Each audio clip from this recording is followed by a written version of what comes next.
சில குட்டீஸ் எல்லாத்துக்குமே ஒரு ஸ்பெஷலான ஒரு வெல்கம்பா நான் தான் கௌதம் பேசிகிட்டு இருக்கேன். 10th 11th 12th ரொம்ப முக்கியமான வீடியோ தான் அது. ஸோ பப்ளிசம் பேட்டர்ன் சேஞ்சாக என்ன ப்ரோ சொல்கிறீங்க, உங்களுக்கு ட்விஸ்ட்டாக இருக்கும்னு நினைக்கிறேன். அதை அப்டேட்டை பார்த்தாலும் அது ரொம்ப பெருசாலாம் இல்லை. இவங்க தான் போட்டு அதை பார்த்தீங்கன்னா உல்ட்டாவாக பண்ணிட்டு இருக்காங்க. அண்ட் பார்த்தீங்கன்னா பார்ட் ஏ பார்ட் பினா என்ன இந்த வருஷம் எப்படிலாம் மாறப்போகுது, பார்ட் ஏ பார்ட் பி இல்லை பார்ட் சியும் இருக்கா, 10th இது அப்ளிகபிள்னு சொல்லி ஏகப்பட்ட டவுட்ஸ் உங்களுக்கு இருக்குன்னு நினைக்கிறேன். எல்லாமே நான் கிளாரிஃபை பண்ணிடுறேன் ஃபுல்லாக. ஸோ வீடியோ ஸ்கிப் பண்ணால் ஃபுல்லாக பாருங்கள். இந்த வீடியோ இன்னும் பார்க்க போகிறோம்ப்பா. பேப்பர் ரெவல்யூஷன் பார்த்தீங்கன்னா ஒரு ஷார்ட்னஸ் வீடியோ ஒன்று பார்க்க போகிறோம். அண்ட் கடைசியாக பார்த்தீங்கன்னா பப்ளிசம் ஈஸியாக இருக்கும் கஷ்டமாக இருக்கும். இதை பார்த்தீங்கன்னா 3 அப்டேட்டை பார்க்க போகிறோம்ப்பா. வீடியோ ஸ்கிப் பண்ணால் ஃபுல்லாக பாருங்கள். அண்ட் நம்ம கௌதம் மீடியா 2.0 சேனலை மறக்காமல் சப்ஸ்கிரைப் பண்ணிட்டு பெல் பட்டனை ஆல்ல கிளிக் பண்ணி வச்சுக்கோங்க. அப்போ தான் நம்ம அடுத்தடுத்து அப்லோட் பண்ணுற வீடியோஸ் உங்களுக்கு நோட்டிஃபிகேஷனாக வந்து சேரும். ஓகேங்களா, சப்ஸ்கிரைப் பண்ணி ஜாயின் பண்ணிட்டீங்கன்னு நினைக்கிறேன். ஓகேப்பா, let's get into the video. So first of all அந்த பேப்பர் வேல்யூவேஷன் அண்ட் பார்த்தீங்கன்னா உங்களுக்கு பப்ளிக் எக்ஸாம் பேட்டர்ன் சேஞ்சுன்னு சொல்கிறாங்க தெரியுமா. அது பப்ளிக் எக்ஸாம் பேட்டர்ன் சேஞ்சுனா பார்த்தீங்கன்னா அந்த பார்ட் ஏ பார்ட் பி தான் பார்த்தீங்கன்னா அவங்க அப்படி சொல்கிறாங்க. ஓகே, போன வருஷம் ஒரு நியூஸ் வந்துச்சு, பேட்டர்னே ஃபுல்லாக சேஞ்ச் பண்ண போகிறாங்க அப்படின்னு சொல்லி நியூஸ் வந்துச்சு. பட் நம்ம சேஞ்ச் பண்ணவே இல்லை. இந்த வருஷம் அதே மாதிரி நியூஸ் வந்துட்டு இருக்கு. பட் என்னென்ன பண்ணால் அடுத்த வருஷம் தான் சேஞ்ச் பண்ணுறாங்க. அப்போ அந்த மாதிரி நியூஸ் தான் இப்போதைக்கு நமக்கு கிடச்சிருக்கப்போ அடுத்த வருஷம் புக்கு டோட்டலாக சிலபஸே மாறனால பேட்டர்னும் சேஞ்ச் ஆகலாம் அப்படின்னு சொல்லியிருக்காங்க. பட் அதை பார்த்தீங்கன்னா அடுத்த வருஷம் தான். ஓகேவா, இந்த வருஷம் உங்களுக்கு எந்த ஒரு பேட்டர்ன் சேஞ்சஸ் கிடையாதுப்பா. நீங்கள் யாரும் தயவு செஞ்சு பயப்பட தேவையில்லை. ஓகேங்களா, ஸோ அது அதாவது கவலை உங்களுக்கு எதுவுமே தேவையில்லை.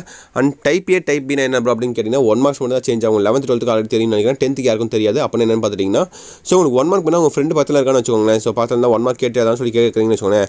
பட் அவனுக்கு வேறு 1 மார்க் இருக்கும் ஃபஸ்ட்டில், உனக்கு வேறு 1 மார்க் இருக்கும் ஃபஸ்ட்டில். ஓகேவா, 2 பேருக்கு வேறு கொஸ்டின் அப்புறம் அப்படின்னு அந்த மாதிரி கிடையாது. ஒரே கொஸ்டின் தான். பட் அந்த 15 1 மார்க்கு சஃபல் பண்ணி இருக்கும். ஓகேவா, உனக்கு 1ஆவதாக இருக்கிறது அவனுக்கு 15ஆவதாக இருக்கும், அவனுக்கு 15ஆவதாக இருக்கிறது உனக்கு 1ஆவதாக இருக்கும். இந்த மாதிரி மாற்றி சஃபல் பண்ணி இருக்கும். இது 1 மார்க் பண்ணுவான்னு கேட்டிங்கன்னா 1 மார்க் மட்டும் தான் இப்போதைக்கு இருந்துட்டு இருக்கு.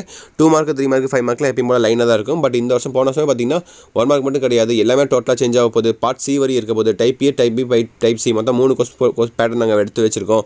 அந்த மாதிரி தான் வரப்போதுன்னு சொல்லிட்டு இருந்தாங்க. பட் அது பண்ணால் போன வருஷம் வந்தது 2 டைப் தான் வந்துச்சுன்னு நினைக்கிறேன். அது 1 மார்க் மட்டும் தான் சேஞ்ச் ஆச்சு, மற்றபடி எதுவுமே சேஞ்ச் ஆகல. பட் இந்த வருஷம் எப்படின்னு தெரியல, நமக்கே தெரியல, என்ன கன்ஃபார்ம் நியூஸ் வரல. எக்ஸாமில் போயிட்டு எக்ஸாம் கொஸ்டின் பார்த்தா தான் தெரியும் நமக்கே. டைப் ஏவா டைப் பியா டைப் சி இந்த மாதிரி கொஸ்டின் இருக்குது. 1 மார்க் மட்டும் சேஞ்ச் ஆயிருக்கா இல்லை கொஸ்டின் அந்த 2 மார்க் 3 மார்க் 5 மார்க் எல்லாமே சேஞ்ச் ஆயிருக்குன்னு சொல்லி நமக்கே தெரிய வரும். எக்ஸாம் நடந்து முடிச்சா மட்டும்தான் நமக்கே தெரிய வரும். ஸோ எக்ஸாம் நடந்து முடிஞ்சதுக்கப்புறம் நம்மளே அதை அப்டேட் போடலாம் உங்களுக்கு. இப்போதைக்கு அதை நினச்சி நீங்கள் பயப்படவே தேவையில்லை. ஓகேவா, ஸோ பேப்பர் வேல்யூஷன் எப்படி பண்ண போகிறாங்க அப்படிலாம் கேட்டிங்கன்னா ரொம்ப சிம்பிள் தான்ப்பா. இந்த வருஷம் டைம் ரொம்ப கம்மியாக இருக்குது. அடுத்த வருஷம் புக்கு மாறுது, அதனால் அதுக்கான வேலைகளாக போயிட்டுருக்கோம். ஸோ டைம் ரொம்ப கம்மியாக இருக்கிறனால பேப்பர் வேல்யூஷன் ஆனது ரொம்ப லிபரலாக தான் இருக்க போது. ரொம்ப ஸ்டஃபாக இருக்க வாய்ப்பே கிடையாதுப்பா. ஸோ நீங்கள் ஓரளவுக்கு எழுதினீங்களா மார்க் அப்படி போட்டு அள்ளி கொடுத்துட்டு போயிட்டே இருப்பாங்க. நீங்கள் ஒன்றுமே பண்ண தேவையில்லை. ஓகேவா, ரொம்ப கசகசம் எழுதிட்டு அப்படி எழுதினா மட்டும் தான் உங்களுக்கு மார்க் வேணும். ரொம்ப ஸ்ட்ரிக்டாக கரெக்ஷன் பண்ணுவாங்க. ஹேண்ட் ரைட்டிங் நீட்டாக மேக்ஸிமம் இருந்தாலே போதும், ஓரளவுக்கு நீங்கள் எழுதினாலே போதும். ஃபஸ்ட் 2 லைன் 3 லைன் கரெக்டாக இருந்தாலே போதும், மார்க் போட்டு போயிட்டே இருப்பாங்க. பேப்பர் வேல்யூஷன் வந்து ரொம்ப லிபரல் கரெக்ஷன் தான் இருக்க போது. இந்த வருஷம் கடைசி வருஷம். ஸோ போன வருஷம் பார்த்தீங்கன்னா ஃபெயில் பர்சன்டேஜ் கொஞ்சம் அதிகமாக இருந்துச்சுன்னு நினைக்கிறேன். ஸோ அதனால் பார்த்தீங்கன்னா இந்த வருஷம் கொஞ்சம் கம்மியாக தான், கொஞ்சம் பேப்பர் வேல்யூஷன் வந்து ஸ்ட்ரிக்ட் கம்மியாக தான் இருக்கும்னு நினைக்கிறேன். ஸோ ஒன்றும் பிரச்சனை கிடையாது, நீங்கள் நல்ல மார்க் கண்டிப்பாக எடுக்கலாம். ஓகேங்களா, அண்ட் உங்களுக்கான பப்ளிக் எக்ஸாம் எப்படி இருக்க போது, டஃபாக இருக்குமா ஈஸியாக இருக்குமான்னு கேட்டிங்கன்னா இந்த வருஷம் கடைசி வருஷம் இதையும் திரும்பி நான் மென்ஷன் பண்ணிக்கிறேன். ஸோ போன வருஷம் பார்த்தீங்கன்னா லாங்குவேஜ் பேப்பர்லாம் கஷ்டமாக கேட்டுருந்தாங்க. போன வருஷம் எல்லாம் பார்த்துருப்பீங்கன்னு நினைக்கிறேன். இங்கிலீஷ் தமிழ் இதெல்லாம் கொஞ்சம் கஷ்டமாக கேட்டுருந்தாங்க. ஹெமிஸ்ட்ரியாக கஷ்டமாக கேட்டுருந்தாங்க. இந்த வருஷம் பார்த்தா உங்களுக்கு ரொம்ப டஃப் ஈஸியாக தான் இருக்கும்னு நினைக்கிறேன். லாங்குவேஜ் பேப்பரையும் சரி அண்ட் மெயின் சப்ஜெக்ட்டும் சரி கொஞ்சம் ஈஸியாக தான் இருக்கும்னு நினைக்கிறேன். ஏன்னா போன வருஷம் கஷ்டமாக கேட்டாங்க, இந்த வருஷம் கடைசி வருஷம் வேறு. ஸோ கண்டிப்பாக உங்களுக்கு லிபரலாக கேட்க தான் அதிகபட்ச வாய்ப்புகள் இருக்குது. ஓகேங்களா, கண்டிப்பாக 70 to 80 ஈஸியாக எடுத்துடலாம்.